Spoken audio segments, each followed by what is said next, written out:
आणि कोणता घ्यायचा? त्याचा प्रभा शब्द काय करायचा? लक्षणं करायला लागते. बोलण्याचे सुद्धा काय असते? लक्षणं असते ना. मग कोणता शब्द घ्यायचा तिथे? तीर शब्द घ्यायचा. तसं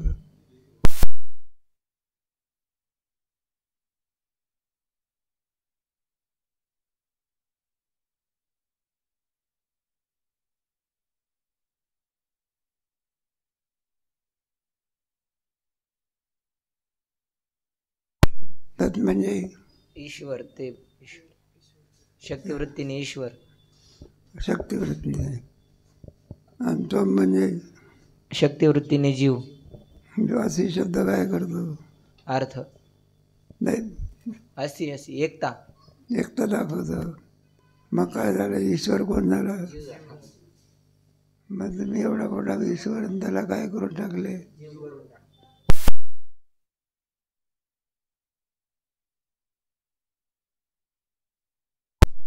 मग संगत वारायचं लक्षणा करायची असते. मग त्वम पदाचं लक्ष कोण आहे? कुटस्थ चैतन्य. आणि तत्पदाचं लक्ष मग काय अर्थ घ्यायचा? कुठंच तर किम स्वरूप आहे. मग लक्षणा करावी लागली. काय करावं लागले? मग त्या लक्षणाचे प्रकार, जड लक्षणा, पुढे अजहत लक्षण, पुढे जहद अजहत. त्याच्यावर मत.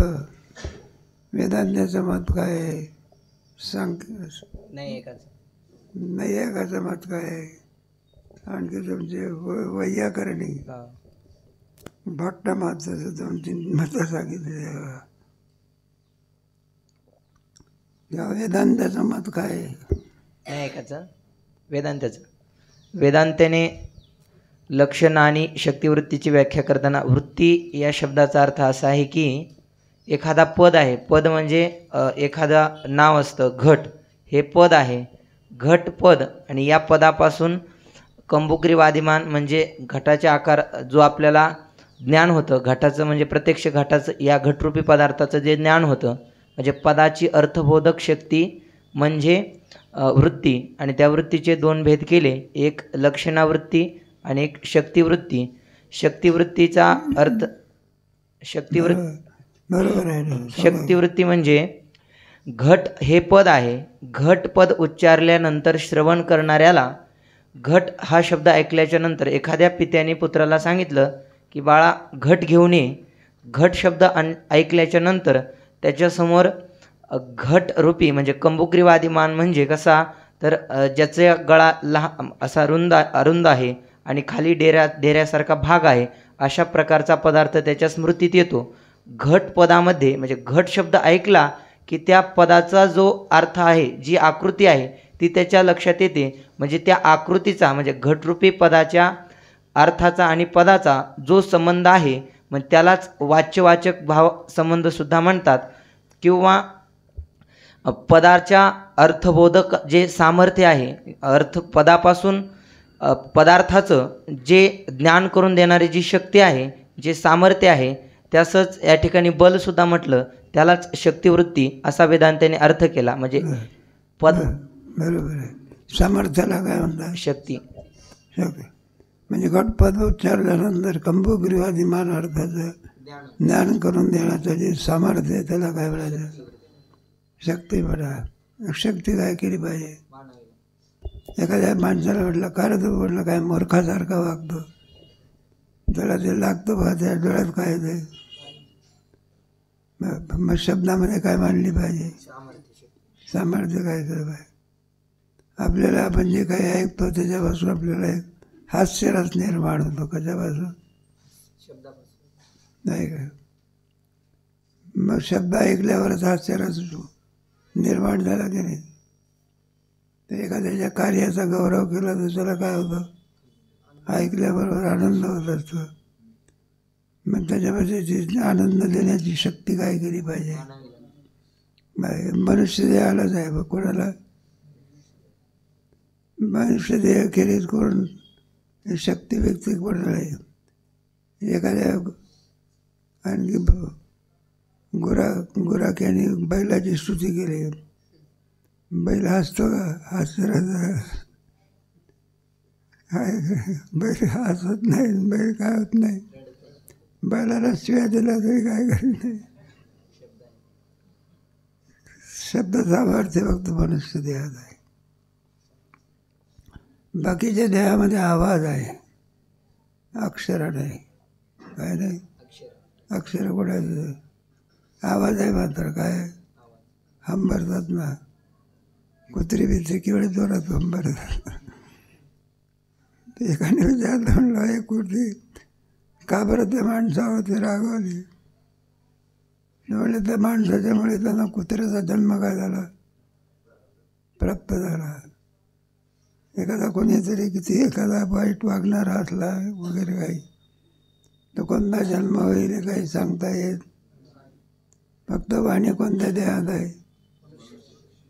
मनुष्य देह. खरंच करून 52 अक्षर उच्चारण्याची शक्ती कोणत्याच देहामध्ये नाही का. म्हणून तर वाणीचा उपयोग नाही का, ज्या शब्दाच्या द्वारा आपल्याला पुण्योत्पत्ती प्राप्त होईल त्याचा आपण काय करावा, लाभ करून घ्यावा आहे ना. कारण इतर देहामध्ये कुठे वाणी आहे? संपलं की पुण्यही नाही आणि काय नाही, बापही नाही. जाऊ द्या. हे कशा करता येतं? त्याच्यामध्ये एक संबंध काय केला पाहिजे. आणि त्या शब्दामध्ये सामर्थ्य असल्याशिवाय डोळ्यातून पाणी येऊ शकत किंवा हसण्याची क्रिया होऊ शकत नाही. काय पुढे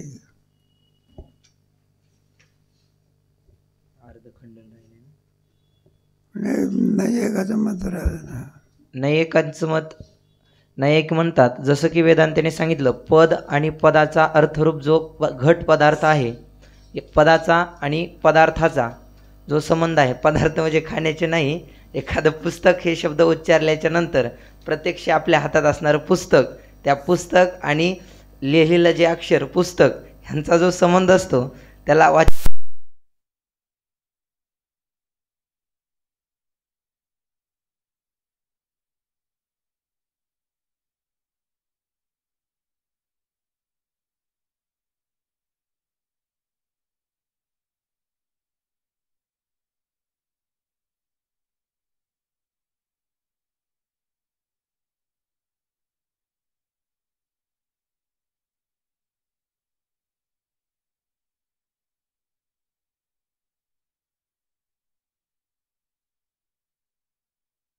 म्हणजे इच्छा ईश्वराच्या ठिकाणी आणि ज्ञान होतं पुस्तकाचं.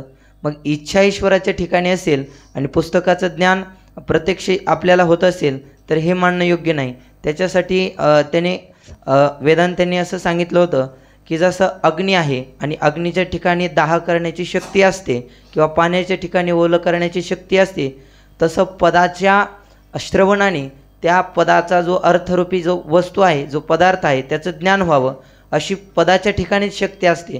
परंतु नैयिक ते मानत नाहीत, ते ईश्वराच्या इच्छेला शक्ती अशी म्हणतात. ज्ञान व्हावं ईश्वराची काय इच्छा, ईश्वराची इच्छेलाच काय म्हणतात शक्ती. यांच्यामध्ये ईश्वर इच्छेला नाही, पदापदा ज्ञान करून द्यायचं सामर्थ्य, संबंध, त्या संबंधाला काय म्हणतात शक्ती. दोमध्ये फरक आहे. एका पोराने लिहिलं, म्हटलं कशाला विचारलं, नाही एकाची शक्ती सांख्याची शक्ती नव्हे. जी वेदांताची आहे ती ईश्वराची आणि ईश्वराची आहे ती वेदांताची आहे. मग विचारणारा मूर्ख ठरेल ना. काहीतरी त्याच्यामध्ये फरक असल्याशिवाय नाही काय मत भिन्न सांगता येत. तसं ज्ञान व्हावं, सामर्थ्य, त्या सामर्थ्याला आपण शक्ती असं म्हणतो. आणि म्हणतो ईश्वराची इच्छा. त्याचं खंडन केलं होतं का?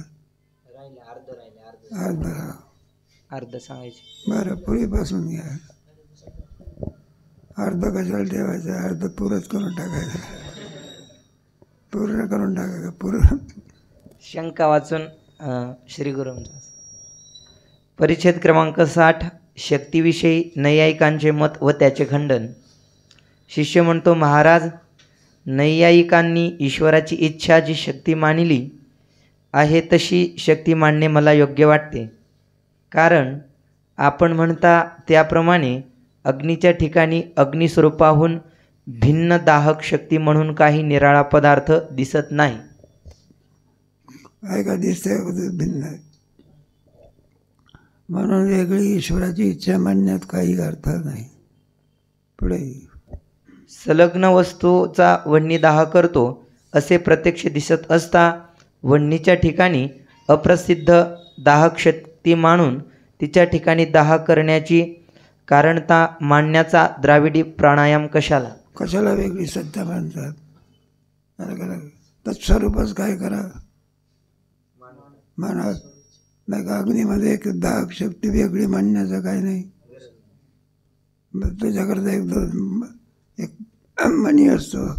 तो मणी जर ठेवला तर अग्नी त्या दोऱ्याला काय करू शकत नाही. यावरून काय ठरलं? वेगळी अशी एक शक्तीला प्रतिबंध केला. कोणत्या शक्तीला? म्हणून ती शक्ती त्या दोऱ्याला काय करू शकत नाही.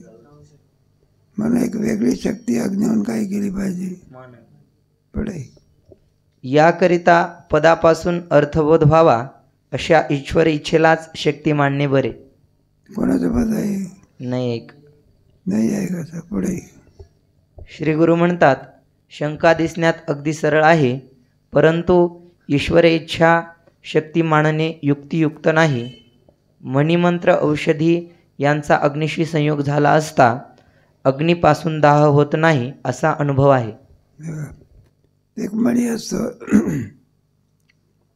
तो मणी जर ठेवला तो शक्तीला प्रतिबंध करतो. जरी आपल्या हाताला आणखी अग्नी लागला तरी अग्नीचा दाह होऊ शकत. ते काय काय करतात गारुडी लोक वगैरे असे करून दाखवतात.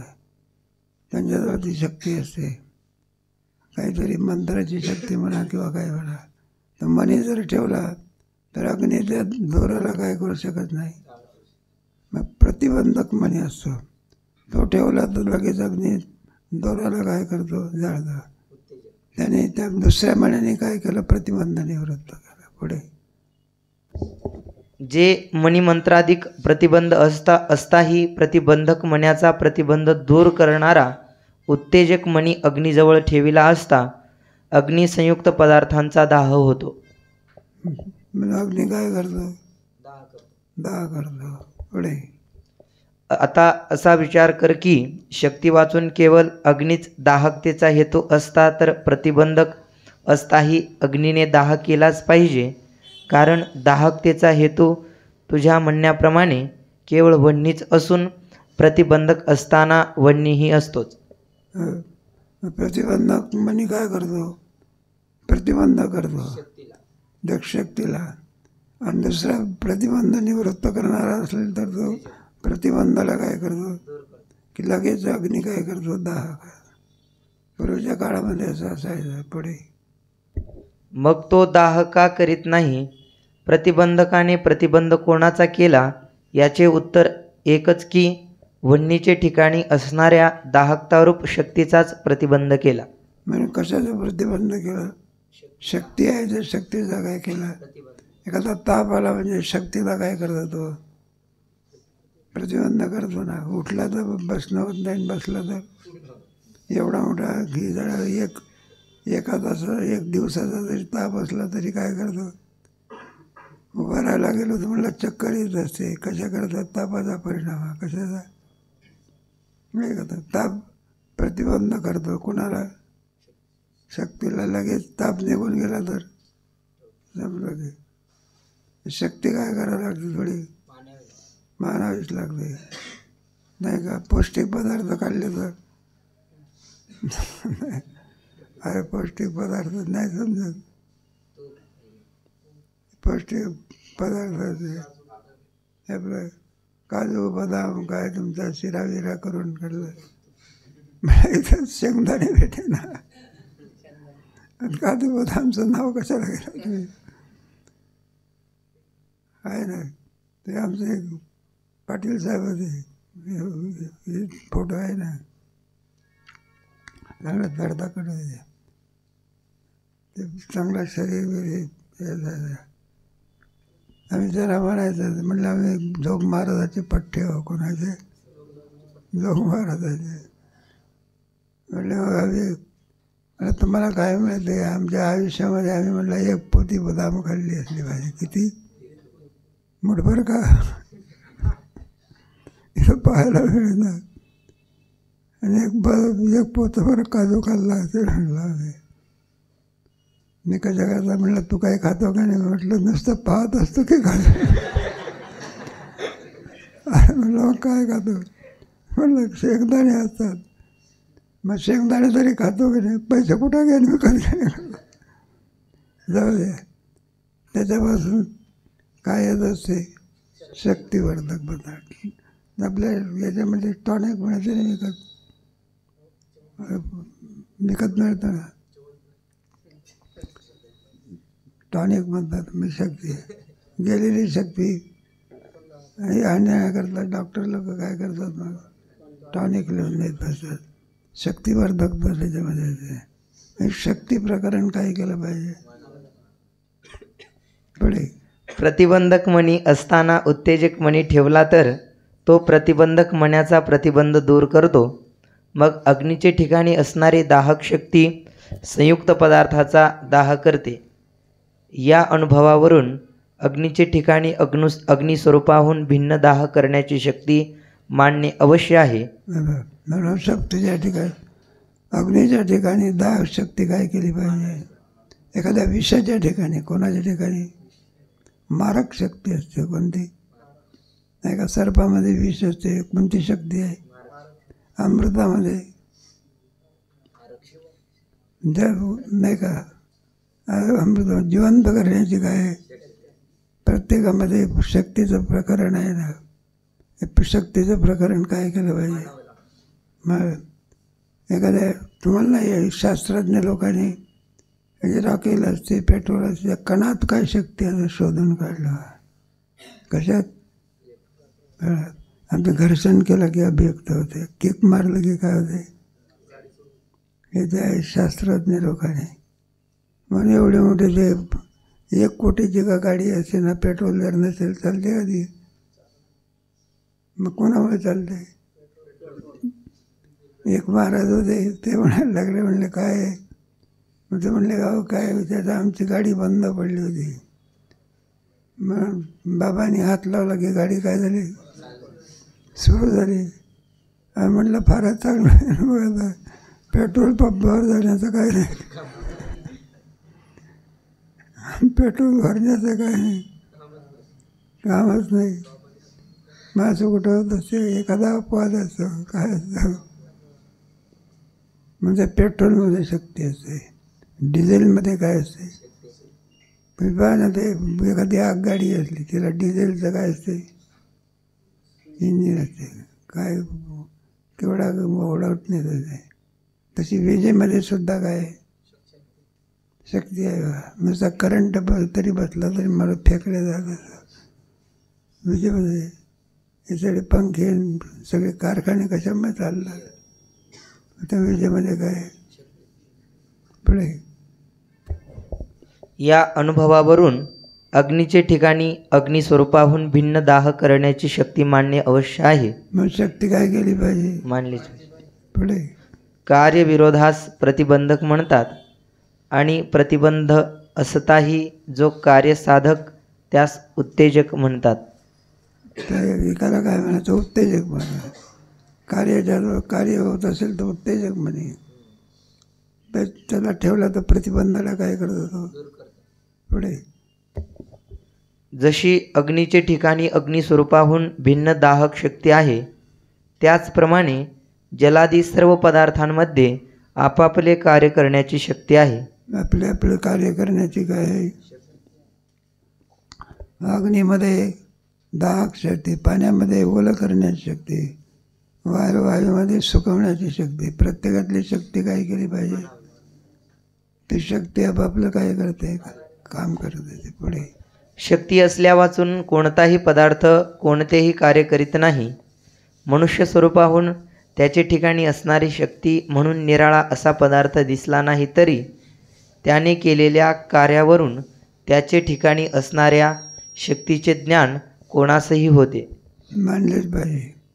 शक्ती दिसत नाही, पण कार्यावरून काय करायचे, कार्यावरून घ्यायचे. कशावरून घ्यायचे, त्या कार्यावरून आपण शक्तीचं निदान काय करावं लागत असतं. अशी प्रत्यक्ष दिसते का ती, म्हणजे त्याला काय अदृष्ट म्हणतात, त्याला दृष्ट नाही. पापाने सुद्धा दिसते का आपल्याला, मग काय म्हणायचं, पापामध्ये नरकाला नेण्याची शक्ती, आणि पुण्यामुळे स्वर्गाला नेण्याची शक्ती काय केली पाहिजे, मानावीच लागत असते. पुढे शिवाय मनुष्य रोगी असेल तर शक्ती नाहीशी होते. रोग निवृत्त झाल्यानंतर पुन्हा येते, हा प्रत्यक्ष अनुभव आहे. हे आपल्या प्रत्येकाला अनुभव आहे की रोग काय करतो, सर्व शक्ती काय करून टाकतो, नाही का. जरांगेची सगळी शक्ती काय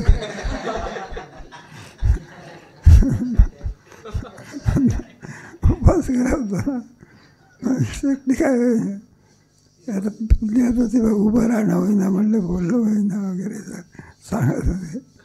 म्हटलं बरं झालं लवकर उपाय केला. कल्पना नाही, एखादी ग्लानी आली आणि पडलं तर काय होत असं, संपत असं. पुढे यावरून मनुष्याच्या ठिकाणी मनुष्य स्वरूपाहून भिन्न शक्ती असल्याचे सिद्ध होते. त्याचप्रमाणे घटादी पदाच्या ठिकाणी पद स्वरूपाहून भिन्न शक्ती आहे, हे सिद्ध झाले. न्यायमताप्रमाणे ईश्वराची इच्छा पदाची शक्ती म्हटली तर ईश्वराची इच्छा ईश्वराचा धर्म आहे, म्हणून तो ईश्वराच्या ठिकाणी आहे. ज्याचा धर्म असतो तो त्याच्या ठिकाणी, अन्याच्या ठिकाणी असू शकत नाही. अन्याच्या ठिकाणी असला त्याला धर्म म्हणता येत.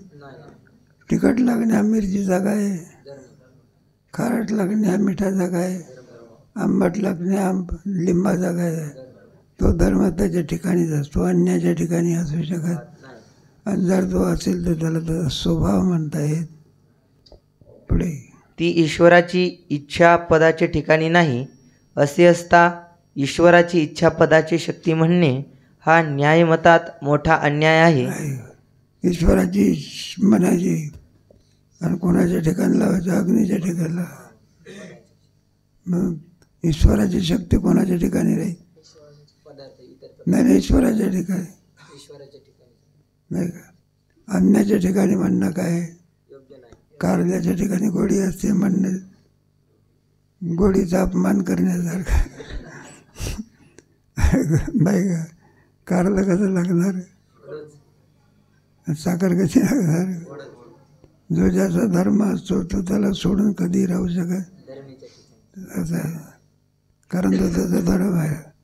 स्वभाव दुरतिक्रम असं म्हटलेलं आहे. काय म्हटलेलं आहे असं आहे. एखादा माणूस म्हणायला लागला, म्हणलं नाही का कारले गोड झाले. कारलं कुठं गोड होत असते का. काय म्हणलं, बाई तुमचा हात कारल्याला लावला तर कारला काय झालं. बाई म्हणायला लागले, म्हणलं महाराज इतकं काय तुम्ही हरभऱ्याच्या झाडावर चढू नका. मग कारलं कसं आहे, मग गोड का लागलं, काय पाव किलो कारले आणि 1 किलो पुढे.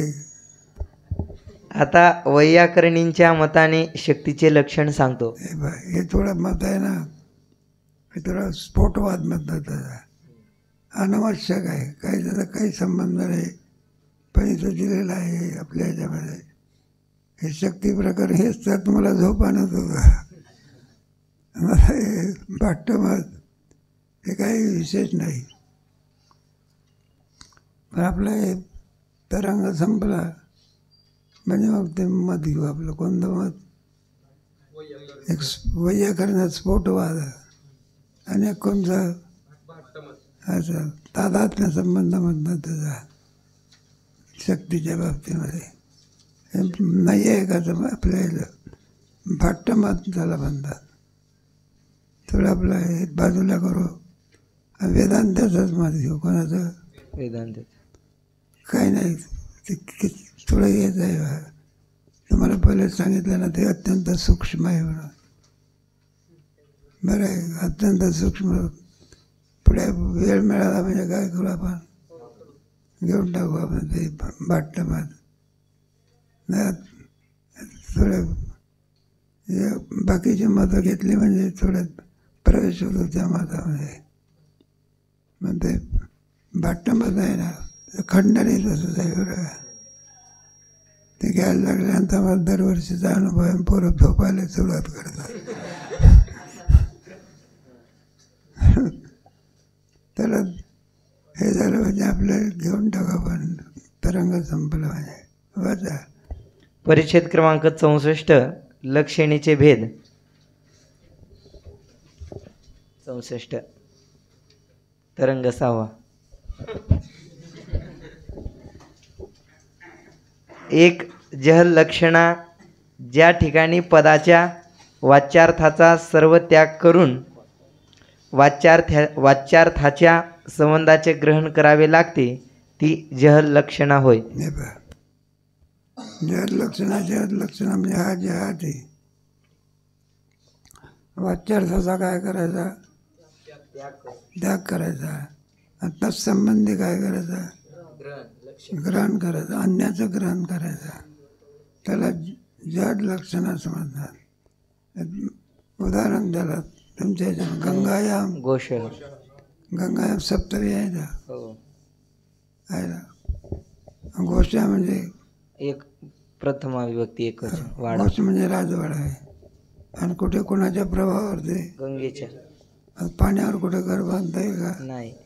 आपल्या आई इंद्राणीला याचं स्वरूप आलं तो का म्हणला, एक माणसं आली यात्रे करू तिकडे त्या भागात पुलाच्या पलीकडे. आम्हाला इंद्राणी काही दिसत नाही, इंद्राणी कुठं आहे. मग त्या ग्रस्ताने सांगितलं, म्हणलं कुत्रं चाललं आहे त्याच्यावर. काय चाललं आहे इतके इंद्राणीची अवदशा आहे. काय खरं आहे. तिकडं उत्तर भारतात जा की बिचारा काय प्रवाह असतो, त्याचा गंगेचा प्रवाह, यमुनेचा प्रवाह. एक कापडसुद्धा आतमध्ये काय होत नाही, टाकू देत नाही. असं उठलं कापड जर तरंगात असलं ना, लगेच होडीवाला येतो तो कापड काय करतो. आणि तिथं माणसं ठेवलेली असतात ते स्वच्छते करण्याकरता. मग लोकांना शुद्ध पाणी पिण्या मिळतं. कारण नदीचंच पाणी कुठे येते, गळ्यामध्ये. तिथेच जर दूषित असेल तर मग ते का. आणि पाण्याचे रोग जास्त असतात, पाण्याचे रोग असतात ना. ते दिसायला असं असते पण काय असते ते. मग शुद्ध पाणी मिळालं पाहिजे. याचा बाप बिसरी वाटेल आणि चांगला फायदा करून घेतला. जाऊ दे, आपल्या विषयात बरं नको. तेव्हा काही टाकायचं आणि काही मग काय करायचं, गंगायाम घोष टाकायचा प्रवाह. आणि प्रवाह काय करायचा, प्रवाहाचा त्याग करून तीराचा स्वीकार. म्हणजे गंगेच्या किनाऱ्यावर ते आणि गवळ्याचा काय लक्षणं करावं लागते पुढे. जसे गंगेवर गौळवाडा आहे या वाक्यात गंगापदाचा वाच्यार्थ गंगेचा प्रवाह हा आहे, परंतु वाच्यार्थावर म्हणजे गंगेच्या प्रवाहावर गौळवाडा असणे व्यवहारात संभवनीय नाही. व्यवहारात पाण्यावर कुठं घर बांधतात नाही तर मग तुमच्या इथे कुठे मुंबईला गेले, केवढा मोठा समुद्र असतो. मग लोकांनी काय त्या समुद्रावर घर बांधले का. एक लाट आली तर रामबोलो आहे.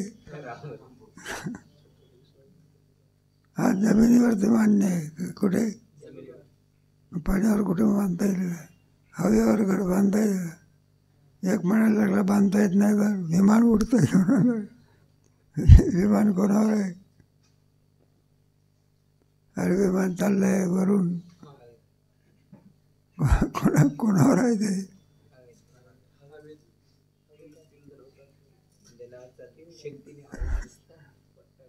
हवेचा दाब असतो असं म्हणतो. आपल्याला काय कशाचा त्याच्यावरती ते विमान काय एक हवा एक पदार्थ काय केला पाहिजे, मानलाच पाहिजे. त्या हवेमध्ये शक्ती आहे किंवा जे ट्रॅक्टर म्हणा, मोठ्या मोठ्या गाड्या मिळत आहे, तुमच्या चाकामध्ये काय असते, चाकात काय असते, आणि सगळा भार कोणावर पडतो, हवेमध्ये काय एवढा मोठा केवढंच वजन असते त्या आपल्या टेम्पोमध्ये म्हणा किंवा कसं ट्रकमध्ये म्हणा. आणि त्या याच्यामध्ये चाकामध्ये काय आहे फक्त त्या हवेवरती तरी दबत नाही बाय. जाऊ दे, आपण काही शास्त्रज्ञ नाही, आपला अध्यात्म आहे, प्राणीशास्त्र नाही आपलं. पुढे म्हणून प्रवाह या वाच्यार्थाचा सर्व त्याग करून प्रवाह संबंधी जे तीर, त्या तीराची ठिकाणी जी लक्षणा झाली ती जहल लक्षणा मानावी. कोणाच्या ठिकाणी? तीराच्या ठिकाणी जी लक्षणा झाली तिला कोणती लक्षणं म्हणायची? अजाद नाही, जहद लक्षणा. अजाद लक्षणा पुढे आहे, मग जहद लक्षण आहे बघा. जहद लक्षण म्हणजे काहीतरी टाकलं आपण आणि अन्याचा काय केला त्याला जहद लक्षण असं म्हणतात. हे थोडं झोप येण्याचंच वाचन आहे कोणाचं. ज्याला रात्री झोपी बीज येत नसेल त्याने आपले शक्ती प्रकरण ऐकायला यायचं, तरी याच्यामध्ये थोडंच दिलेलं आहे, फार पुष्कळ चिकटच भाग आहे.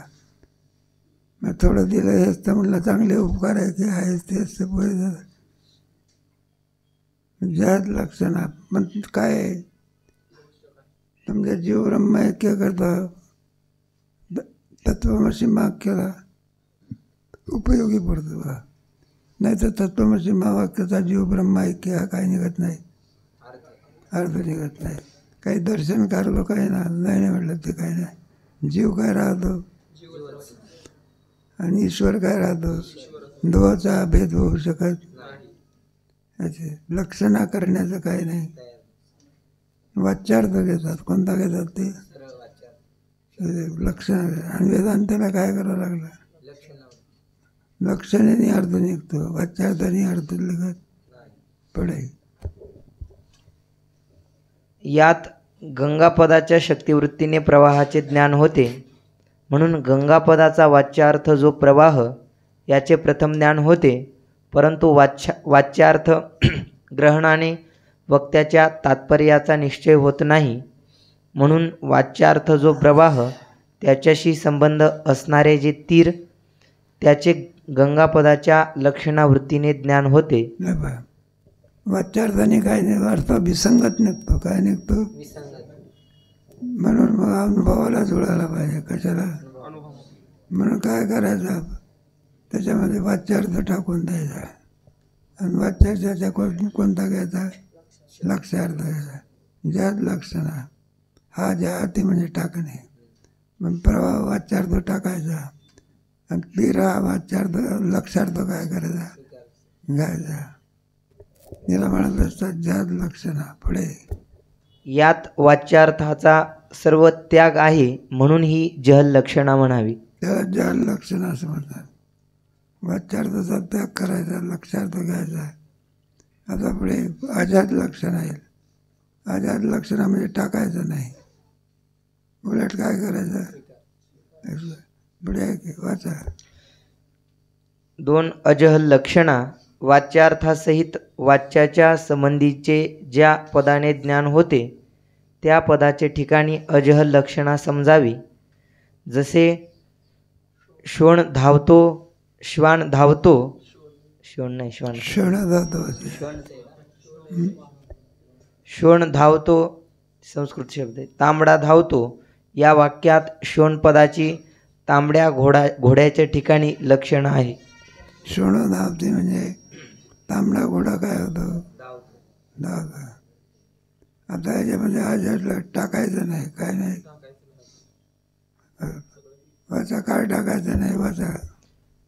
कारण तांबडा रंग जड आहे, त्याचे ठिकाणी धावणे शक्य नाही, म्हणून तांबड्या रंगाचा संबंधी घोडा किंवा बैल यांचेही तांबड्या रंगाबरोबर ग्रहण करणे आवश्यक आहे.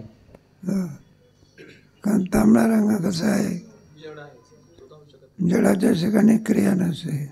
पण तांबडा रंग कोणावर ते, घोड्यावर ते. मग घोडा काय होतो, धावतो.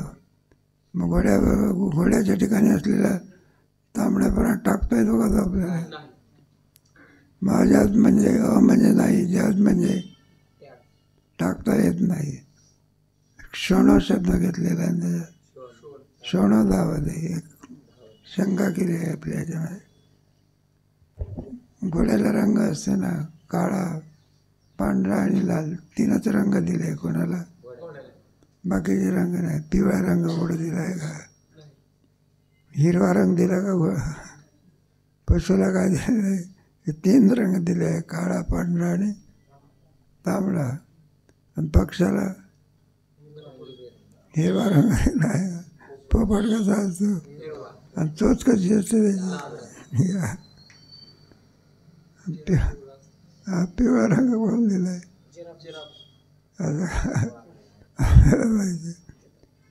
झाडा बिडाला कोणता रंग दिला? हिरवाच रंग. सगळं गवतं झाडा बिडाला सगळा हिरवा रंग दिला. विज्ञानशास्त्र सुद्धा काही ते सांगू शकत नाही ना.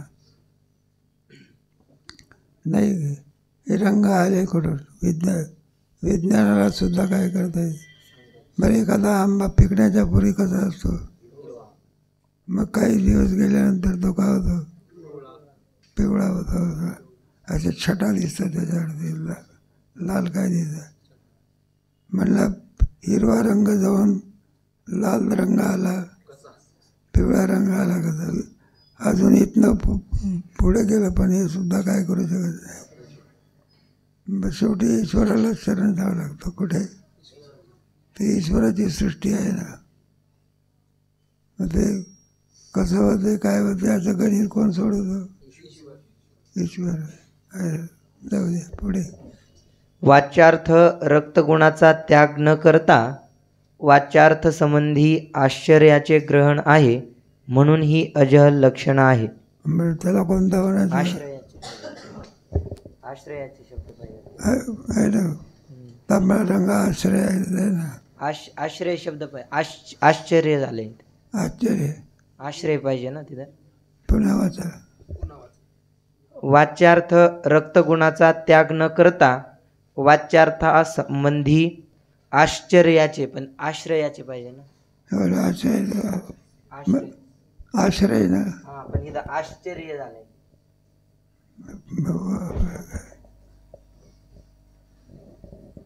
करणे आवश्यक आहे. वाच्यार्थ रक्तगुणाचा त्याग न करता वाच्यार्थासंबंधी आश्चर्याचे ग्रहण आहे. संबंधी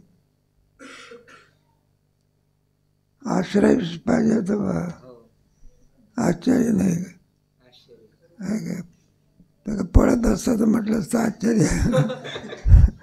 पण तांबड्या रंगाला आश्रय कोण आहे? घोडा आहे. ते प्रिंटिंग मिस्टेक आहे कोणती.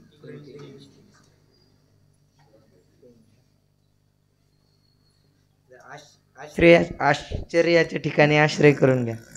आपण टाकला तांबडा रंग टाकला का आपण? त्याला आश्रय कोण आहे? घोडा आहे ना. म्हणजे तांबड्या रंगाचा आपण टाकला नाही, त्याला अजद लक्षणं म्हणायचे. काय म्हणायचे? आणि तिथे आपण प्रवास शब्द काय केला होता, म्हणून त्याला कोणती जड लक्षणं, आणि याला कोणती पुढे. त्याग न करता वाच्यार्थ संबंधी आश्रयाचे ग्रहण आहे, म्हणून ही अजहल लक्षण आहे. मग त्याला कोणती लक्षणं?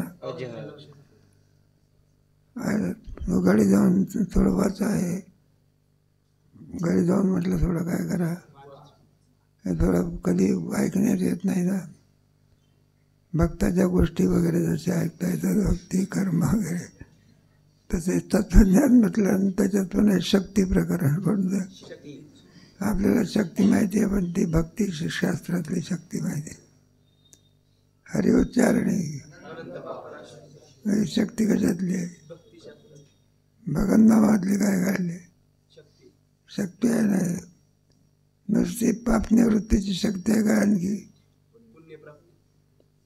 पुण्यप्राप्तीची काय? हरिउच्चारणे आणि हरिमुखे म्हणा पुण्याची गणना घ्या. दोन्ही तरीच आहे. एखादं औषध काय करतं?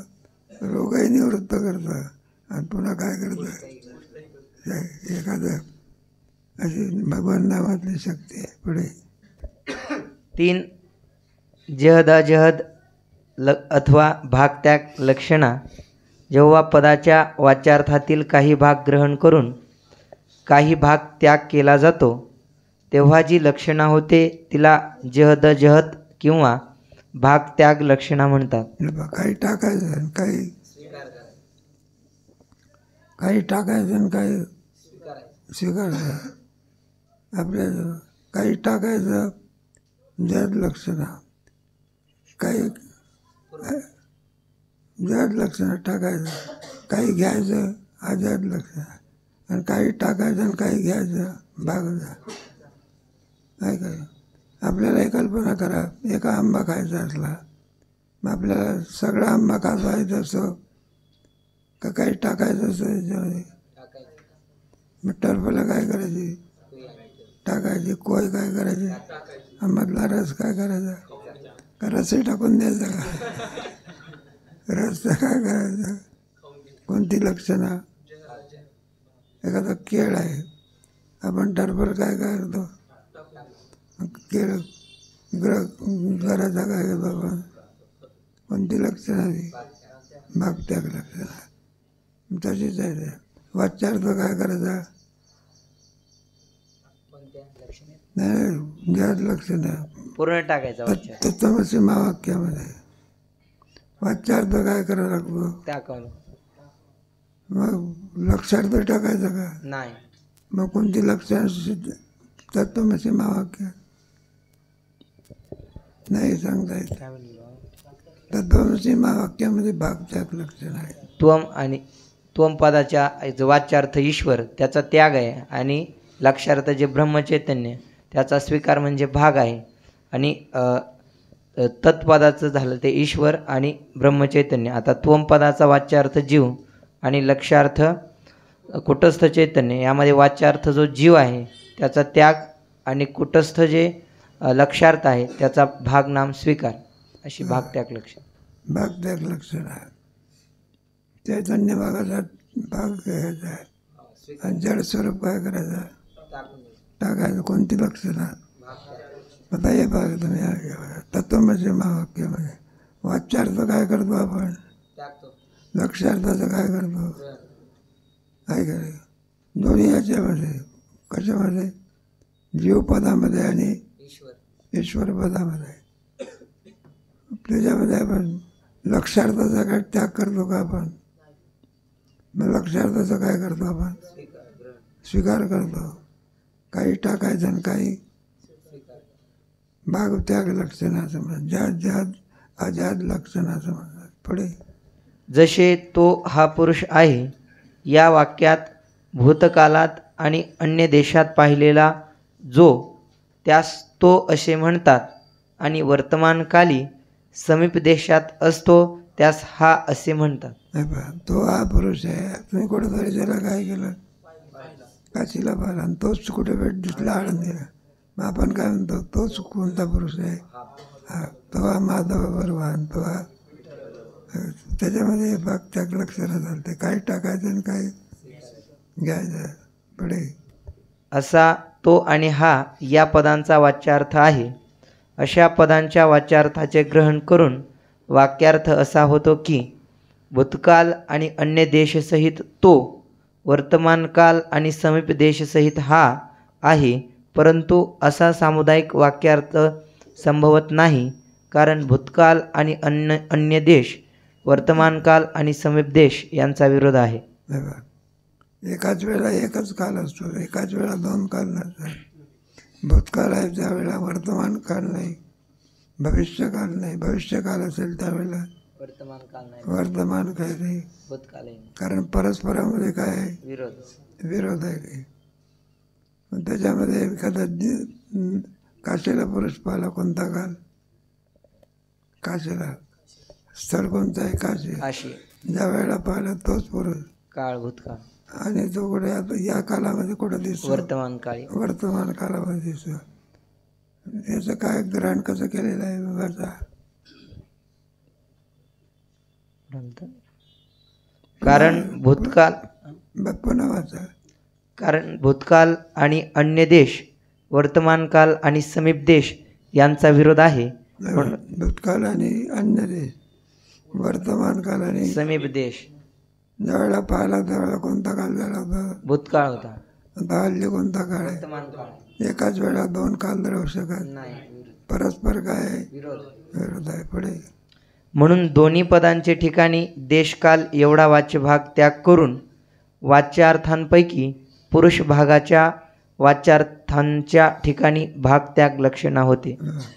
पण तो काय करायचा, तो देशही सोडून द्यायचा, कालही काय करायचा, पुरुषही सोडून द्यायचा. नाही, पुरुष काय करायचा, कोणतीही लक्षणं, देशकालाचा आपण काय केला, त्याग, आणि पुरुषाचा काय केला, स्वीकार केला. पुढे